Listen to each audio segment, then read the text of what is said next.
Hello students. आज हम लोग ह्यूमन डाइजेस्टिव सिस्टम के ऊपर पढ़ेंगे। देखिए, डाइजेस्टिव सिस्टम्स वो प्रोसेस है जिसके थ्रू हम लोग कोई भी खाना खाने के बाद हम लोगों का जो डाइजेशन होता है, ओके, उसी प्रोसेस को हम लोग डाइजेस्टिव प्रोसेस बोलते हैं। और वो जिस सिस्टम के थ्रू प्रोसेस होता है उसको ही हम लोग डाइजेस्टिव क्या बोलते हैं, सिस्टम बोलते हैं। जो हम लोगों का जो पहला डाइजेस्टिव सिस्टम में जो पहला जो एलिमेंट्री कैनल है उसको हम लोग बोलते हैं कैविटी। Okay, cavity. ओके, उसके बाद हम लोगों का जो कैविटी होता है, बुरल कैविटी के पास ही हम लोगों का आता है सलाइवरी ग्लैंड।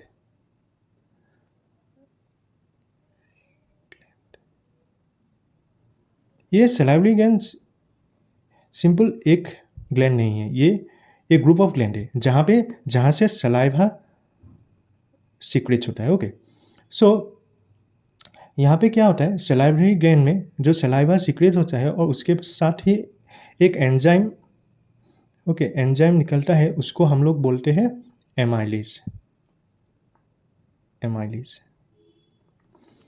और ये फूड हम लोग जब कोई भी फूड खाते हैं उसको च्यूइंग करते हैं, वो क्या होता है, हम लोगों का फूड आइटम का ब्रेक डाउन होता है। और फूड का ब्रेक डाउन होने के बाद उसको हम लोग सलाइवा के थ्रू, जो लिक्विड सब्सटेंस हमारे मुंह से निकलता है उसको हम लोग सलाइवा बोलते हैं, उस सलाइवा के साथ हम लोग मिक्स करते हैं और हमारे मुंह से एमाइलिस, सलाइवा के साथ एमाइलिस नाम का एक एंजाइम निकलता है। ओके, उसके बाद हम लोगों का यहाँ पे क्या होता है, स्पिंस्टर मसल्स होता है, स्पिंस्टर मसल्स।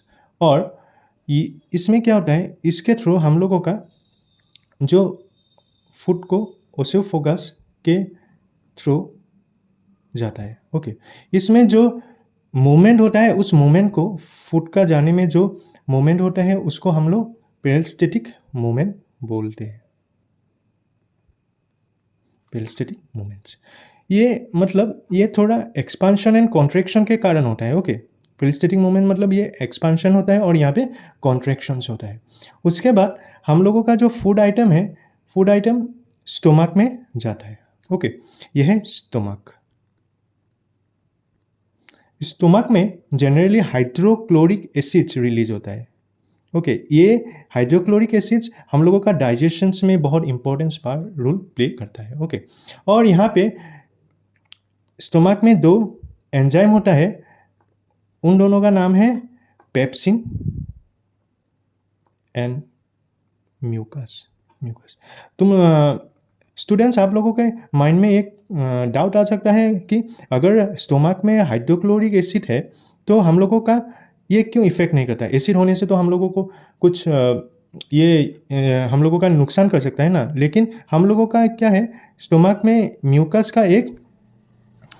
का एक मतलब यहाँ पे एक लाइनिंग है। ओके, और ये हाइड्रोक्लोरिक एसिड को मतलब न्यूट्रलाइज करता है म्यूकस। ओके, ये बात आप लोगों का क्वेश्चन आ सकता है। उसके बाद हम लोगों का फूड आइटम हाइड्रोक्लोरिक एसिड के साथ मिक्स होने के बाद हम लोगों का फूड आइटम कहाँ पे जाता है, स्मॉल इंटेस्टाइन में जाता है। हम लोगों का ये है लीवर। यहाँ पे लीवर का क्या रूल है, जनरली लीवर एक ग्रीनिश येलो कलर का जूस सिक्रेट करता है, उसको हम लोग बाइल जूस बोलते हैं।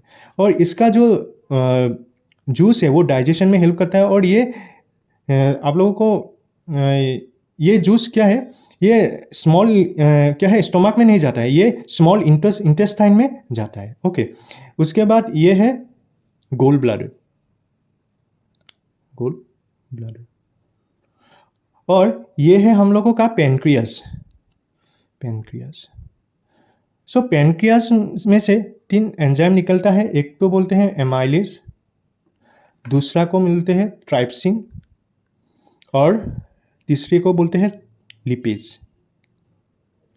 ओके, ये तीनों जो एंजाइम है वो स्मॉल इंटेस्टाइन में जाता है। ओके, स्मॉल इंटेस्टाइन में जाता है और ये हम लोगों का डाइजेशन में, फूड को डाइजेशन में हेल्प करता है। हम लोगों का जो ये है स्मॉल इंटेस्टाइन,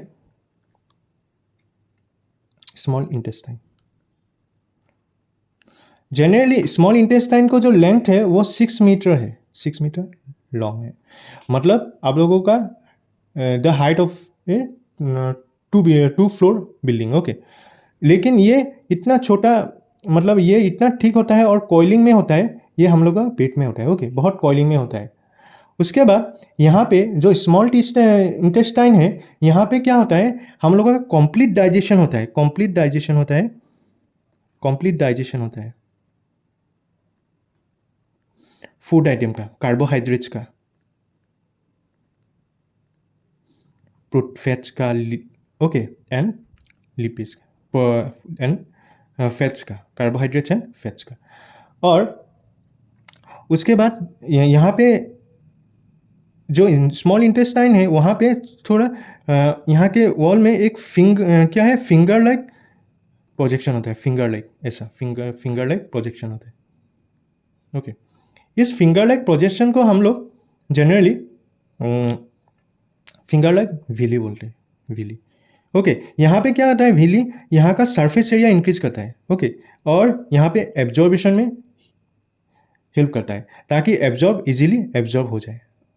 और ये यहाँ के वॉल में विली होता है, ओके, फिंगर लाइक प्रोजेक्शन होता है ऐसा करके कुछ, ताकि सरफेस एरिया ज़्यादा हो जाए और एब्जॉर्प्शन अच्छे से हो जाए।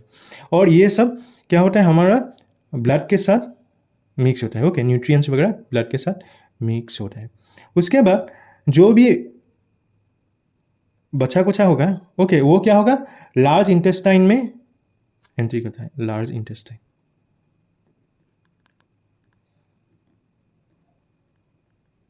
सो लार्ज इंटेस्टाइन का जो लेंथ होता है वो 1.5 मीटर होता है, ओके। हम लोगों का जो एलिमेंट्री कैनल है वो टोटल 9 मीटर का होता है, okay.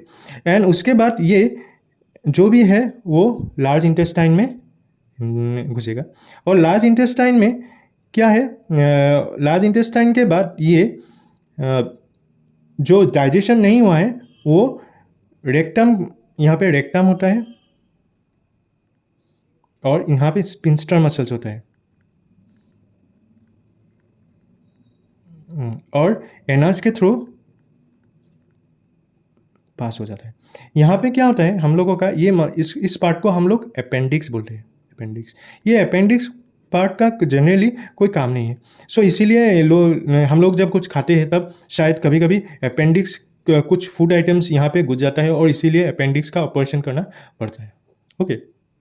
Thank you friends, thank you students for your concentration, and this is today's class about our digestive system and human alimentary canal.